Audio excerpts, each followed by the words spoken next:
আমার মনের ব্যথা বলবো, আর কার কাছে বলবো না। একটা বলি, ও বাবা, আমার আল্লাহ তোমার দোয়া কবুল করেছে, আখেরি জামানার নবী তোমার সামনে হাজির হয়েছে। ছেলেটি বলে, হুজুর, আমার আব্বা যুদ্ধের ময়দানে শহীদ হয়ে গেছে। হুজুর তাকায় দেখেন বাচ্চারা নতুন পোশাক পরিধান করে আব্বার হাত ধরে ইকরারে যায়, আমার আব্বা নাই, আমার গায়ে নতুন পোশাক কিনে দেওয়ার মতন কেউ নাই, আমি কার হাত ধরে ইকরারে যাই। দয়ার নবী, মায়ার নবী ঈদের ময়দানে আয়েশা থেকে ছেলেটিকে কোলে করে নিয়ে বাসায় গেলেন। আমাদের আয়েশা সিদ্দিকাকে বললেন, ও আয়েশা, আমার আল্লাহ তোমাকে একটা সন্তান দান করেছে, এই সন্তানটাকে তুমি সুন্দর করে সাজিয়ে দাও, গোসল করে দাও, একটা সুন্দর নতুন পোশাক পরে দাও। দয়ার নবী, মায়ার নবী ছেলেটাকে গোসল করে নতুন পোশাক পরিধান করে বললেন, বাবা আয়েশা, যদি তোমার মা ভাই মুহাম্মদুর রাসূলুল্লাহ যদি তোমার আব্বা হয়, তুমি খুশি না বেজার? সুবহানাল্লাহ। হুজুর, আমার আব্বা যদি হয় আখির জামানার নবী, আমার মা যদি হয় আয়েশা, পৃথিবীর বুকে আমার মতন সুখী মানুষ আর কেউ না। এতিমের মাথায় হাত দাও, তোমার হাতের নিচে যতগুলো চুল পড়বে আল্লাহ তত নেকি তোমাকে দিয়ে দিবে। এজন্য গরিবকে আজকে সহানুভূতি করবো। এজন্য আমি সকালে বলছি, আগেও বলছি, ঈদগাহে আসার আগে ফেতরা দিয়ে দেব। ফেতরা কার উপরে ওয়াজিব এমন না, সবার উপরে ফেতরা আবশ্যক, সবার উপরে ফেতরা আবশ্যক। আপনার সংসারে 6 জন সদস্য, 5 জন সদস্য, 5টা ফেতরা দিয়ে দেন 6 জন সদস্য।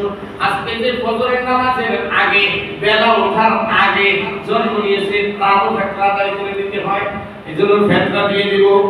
যারা দিয়ে দিছি আলহামদুলিল্লাহ, যারা এখনো দেই নাই দিয়ে দেব ইনশাআল্লাহ।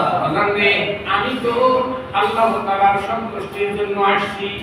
আল্লাহ জমিনের বুকে শ্রেষ্ঠ মাখলুক মানুষ, এই মানুষের সেবা আমি যদি করি, আমার আল্লাহ আমার সেবা করবে।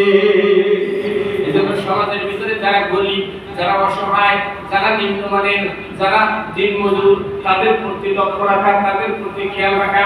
এজন্যই আল্লাহ যাকাত ওয়াজিব করেছেন, ফরজ করেছেন।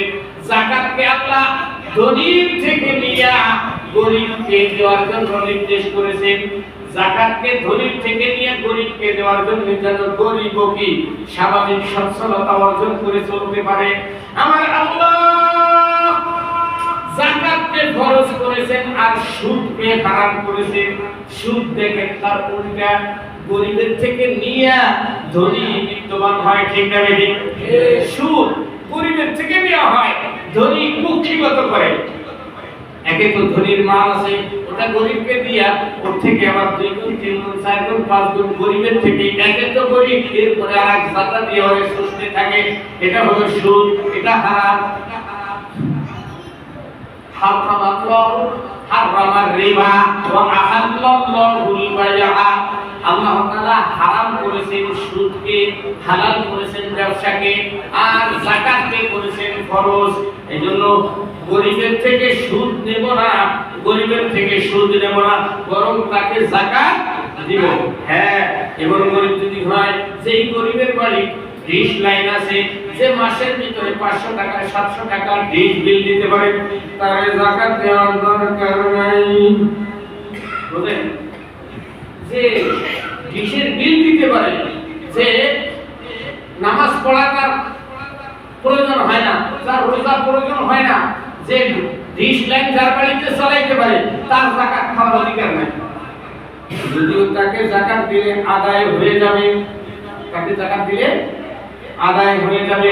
যাকাত দেওয়া যাবে না মসজিদে, যাকাত দেওয়া যাবে না মাকে, যাকাত দেওয়া যাবে না স্ত্রীকে, যাকাত দেওয়া যাবে না ছেলেকে, যাকাত দেওয়া যাবে না আব্বাকে, যাকাত দেওয়া যাবে না শ্বশুরকে শাশুড়িকে, এদেরকে যাকাত দেওয়া যাবে না, দাদা দাদিকে যাকাত দেওয়া যাবে না, নানা নানিকে যাকাত দেওয়া যাবে না। এদেরকে যাকাত দিলে যাকাত আদায় হবে না, মসজিদে যাকাত দেওয়া যাবে না, মসজিদে করতে হবে দান। কি করতে হবে? মসজিদে কি করতে হবে? দান। আপনার টাকা মসজিদে দেওয়া যাবে না, এগুলো গরিবকে দেওয়া যাবে, হ্যাঁ মাদ্রাসায় দেওয়া যাবে। কথা বুঝাইতে পারছি? আলহামদুলিল্লাহ। আজকে প্রতিটা